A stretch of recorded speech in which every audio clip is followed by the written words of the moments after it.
Assalamualaikum. Hope you all are fine. Welcome to my YouTube channel Study Aura.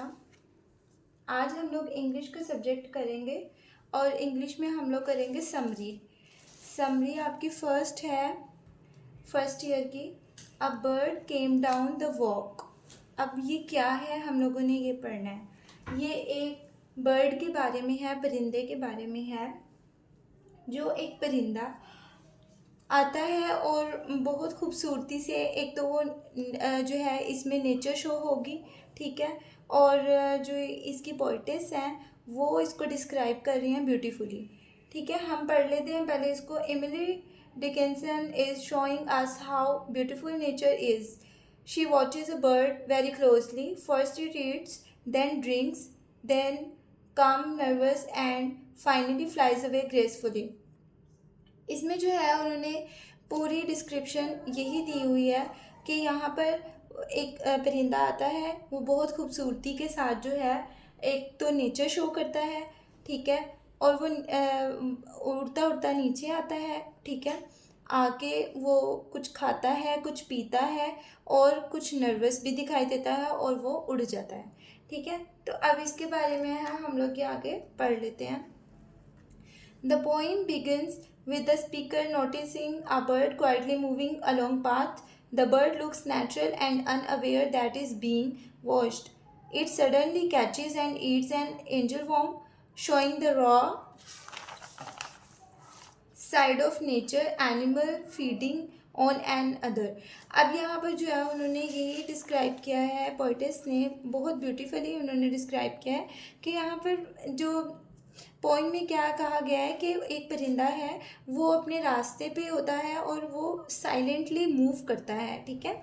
और वो बहुत ही silently move करके आता है कि उसकी खबर किसी को भी ना हो, ठीक है। वो इधर उधर देखता हुआ आता है, उसको ये नहीं पता होता कि जो पोइटेस हैं वो उसको देख रही हैं, ठीक है।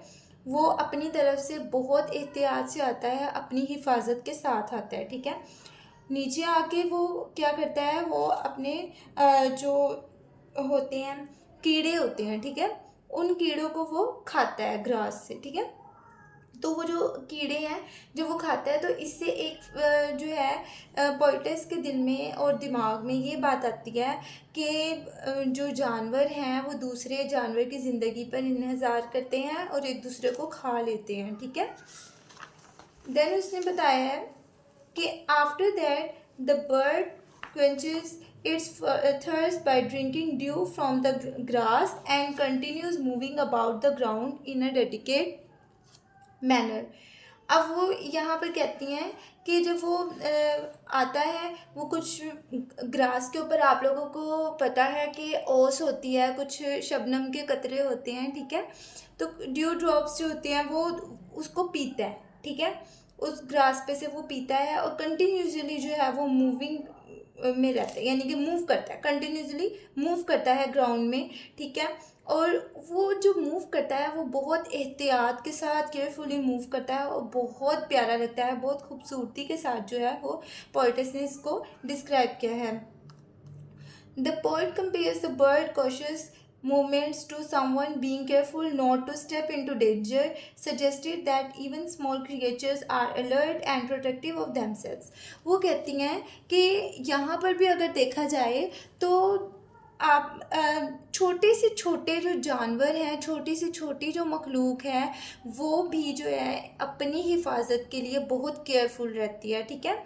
वो इधर उधर ध्यान रखता है कि कोई उसे देख ना ले और उस पर अटैक ना कर दे, उसको अपनी ज़िंदगी का थोड़ा सा ख़तरा होता है, ठीक है। तो वो इसलिए वो बहुत ही ध्यान से इधर उधर मूव करता है, ठीक है। इसमें ये बताया गया है, एक ये कोटेशन है, like one in danger cautious I offered him a क्रम। ये भी हम लोग पढ़ेंगे क्रम क्या होता है, ठीक है। तो यहाँ तक जो है उसने खाया है, पिया है और उसको ख़तरा है किसी भी चीज़ से, तो वो इसलिए जो है बहुत ज़्यादा केयरफुल रहता है, अपनी हिफाजत खुद करता है, ठीक है। अब हम यहाँ पे देखते हैं क्या कहता है। At one moment the bird's quick sharp eyes suggest fear like frightened beads, small shining moving fast, this show the bird nervousness sensing possible danger nearby. अब यहाँ पर क्या कहते हैं कि वो जो बर्ड है वो अपनी आंखें जो है वो बहुत तेज़ रखता है, बहुत शार्प रखता है, क्योंकि उसकी आंखों में खौफ नज़र आता है, उसकी आंखों में डर नज़र आता है, एक बेचैनी नज़र आती है, उसकी आंखों में खौफ की चमक पैदा होती है। ठीक है, वो बहुत ज़्यादा नर्वस नज़र आता है और वो इसी वजह से नर्वस नज़र आता है कि उसको ख़तरा होता है अपनी लाइफ का, कि कहीं उसके ऊपर कहीं से कोई अटैक ना हो जाए या उसको कोई नुकसान ना पहुंचा दे। The speaker feeling gentle and kind offers the bird of crumb of food. अब वो यहाँ पे कहती हैं कि पोइट्स जो है वो फील करती है, वो एक अपने जो है वो नरमी दिखाती है, ठीक है, काइंड नेचर की है, तो वो उसको एक खाने का टुकड़ा पेश करती है, क्रम्ब कहते हैं टुकड़े को, टुकड़ा पेश करती है। Instead of accepting the offering the bird takes flight. वो उस टुकड़े को एक्सेप्ट करने के बजाय, कबूल करने के बजाय वो वहाँ से उड़ जाता है, ठीक है, वो उसके खाने को कबूल नहीं करता। Its departure is described in gracefully imagery, its being move as smoothly as oars dividing the ocean, or butterflies gliding silently through the air, the birds flight in natural and silent। यहाँ पे वो कहती हैं कि जो उसकी परों की हरकत है, जो उसकी फीदर्स हैं, वो इतने खूबसूरत लगते हैं जब वो फ्लाई करता है वहाँ से।